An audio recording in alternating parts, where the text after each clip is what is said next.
யார் இந்த ஜேபி?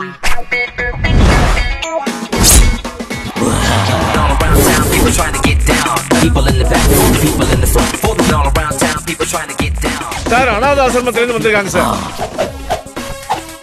1 லட்சமா எடுத்துக்கோங்க. 1 லட்சமா? வணக்கம். யார் இவங்க? கோவில்ல கும்பாபிஷேகமா டொனேஷன் கட்டி வந்திருக்காங்க. தப்பு. கடவுள் தான் நமக்கு கொடுக்கணும், நாம கடவுளுக்கு கொடுக்க கூடாது. இவங்க கிட்ட ஏதாவது இருந்ததுன்னா புடிங்கிட்டேன். ஓகே குடியாங்க. வாங்க சார்.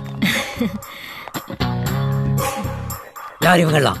வித்த காட்டுற குரூப் மாதிரி இருக்கு. மேனேஜர் ஏய் ஒரு ஸ்டெப் முன்னாடி வர சொல்றாரு. யார் இந்த பிளே பாய்? டம்மி பீஸுங்க சார். இவங்க தான் Rajeshwari madam, Rajeshwari constructions and பில்டர்ஸோட எம்டி. என்ன எதுக்காக பார்க்க வந்தாங்க? சார் எஸ், நான் ஒரு ஸ்டார் ஹோட்டல் கட்டலான்னு இருக்கேன். ஓ, அதுக்கு ஏதாவது டொனேஷன் வேணுமா? இல்ல சார், ஸ்டார் ஹோட்டல் கட்டுறதுக்காக ஈசிஆர் ரோட்ல இருக்கிற உங்களுடைய 5 ஏக்கர் நிலத்தை வாங்கலான்னு இங்க வந்திருக்கேன். வாட்? ஏலாட்ட கேக்குறியா? Where is my gun? Where is my gun? I cannot tolerate. Boss, I cannot tolerate. boss, cool. போடா, fool. தமிழ்நாட்டுல பாதியை வாங்கிட்டு, இந்தியாவில மீதியை வாங்கிட்டு, அதுவும் பத்தாது ஜப்பான்ல கடல் மேல பிளாட் போட்டு, அதுல ஒரு காஷ்மீரை உருவாக்கி, அதுல ஒரு ஆப்பிள் தோட்டம் போட்டலாம்னு பிளான் போட்டுக்கிட்டு இருக்க. என்கிட்ட வந்து லேண்ட கேக்குறியா? Where is my gun? Please, cool. இடி. வர்றவங்க யாருன்னு கேட்டு உள்ள விடுறதில்ல சார். அவங்களும் உங்களை மாதிரி பெரிய தோடு சொன்னாங்க சார். இப்பெல்லாம் குப்பை பொறுக்கிறவங்க கூட தொழிலதிபர் தான் சொல்லிக்கிறான். அதுக்காக உள்ள விட முடியுமா? இனிமே யாரு மேல சந்தேகம் வந்தாலும் நான் அவுத்தோடு. Hi dad. Good morning honey. நான் காலேஜ் போயிட்டு வரேன். ஓ, காலேஜுக்கு போறியா? போ, ஹெலிகாப்டர்ல தானே போற. போ. இல்ல டாட், நான் கார்ல தான் போறேன். கார்லயா? What nonsense. நம்ம ரேஞ்சுக்கு நீ ஹெலிகாப்டர்ல போனாதான் நமக்கு ஒரு மரியாதை இருக்கும். வீட்டுக்கு பின்னாடி 4 ஹெலிகாப்டர் நிக்குது. அதுல உனக்கு பிடிச்ச கலர் எடுத்துக்கிட்டு பறந்து போ.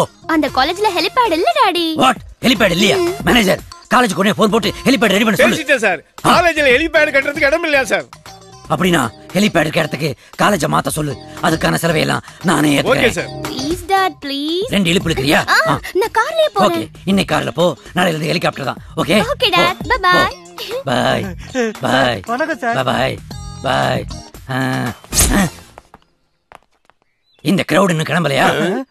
அந்த இடம் விஷயமா நீங்க கொஞ்சம் ஓ, what torture you are giving. ஒரே செக்ல சைன் பண்ணி உங்க எல்லாரையும் அடிமையாக்கிறேன். Go. I need peace of mind. Sir என்னையா? இல்ல, அவர் பாக்கெட்ல 1000 ரூபாய் நோட்டு கீழ விழுந்துச்சு. அவர் பாட்டுக்கு அது கவனிக்காம போறாரு. கவனிச்சுதான் போறாரு. அந்த 1000 ரூபாவை குனிஞ்சு எடுத்தா அவருக்கு 2000 ரூபாய் லாஸ். எங்க பாஸுக்கு செகண்ட் கணக்குல சேட்டலைட் பிசினஸும், மினிட் கணக்குல மேங்கோ பிசினஸும், அவர்ஸ் கணக்குல அவாலா பிசினஸும் போயிட்டு இருக்கு. இப்படி ஒரு நாளைக்கு பல தடவை அவர் பாக்கெட்ல இருந்து எத்தனை 1000 நோட்டு வந்து அவருக்கே தெரியாது. அம்மா, போற போக்க பார்த்தா அவர் நம்மள அடிமையாக்கி வச்சிருவாரு. Shut up. Let's go. சும்மா சொன்னேன்.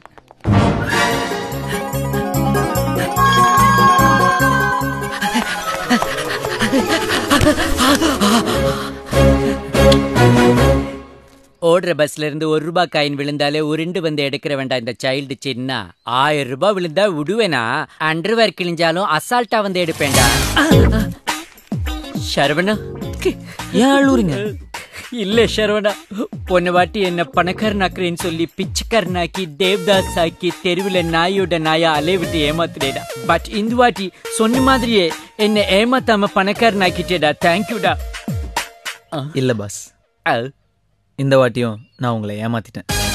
என்னடா சொல்ற? இந்த கெட்டப் எல்லாமே ஒரு செட்டப் தான். செட்டப்பா? ஏய், நான் பிக்கப் பண்ண வேண்டிய பொண்ண நீ பிக்கப் பண்ணி பணக்காரனானே. சரி, ஃபாரின்ல போயாவது பணக்காரன் ஆகலான்னு ஏர்போர்ட் வரைக்கும் போன என்ன உனக்கு வேற ஏற்பாடு பண்ணிருக்கேன்னு சொல்லி கூட்டு வந்து இப்ப ஏமாத்திருக்கிற. ஐ ஹேட் யூடா. உன் கூட டூடா. நான் ஃபாரினே போறேன்டா.